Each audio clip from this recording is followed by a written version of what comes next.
And here is the Amazon complex.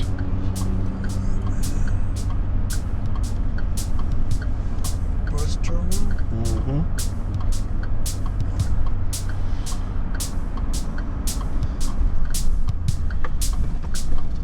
Ralston Avenue.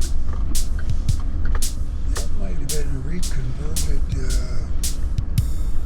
exhibition building. That was the livestock house. Yeah, that reconstructed and Yes. rebuilt.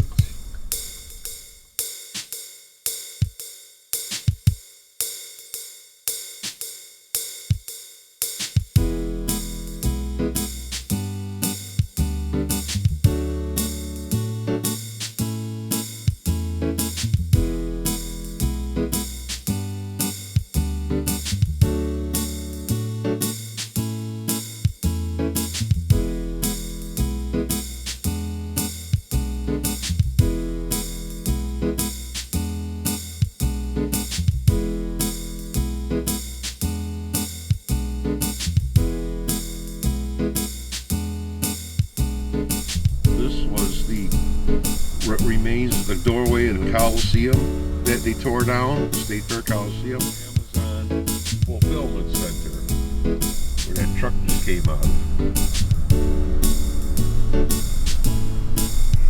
This is what started it all. This was the first thing built here.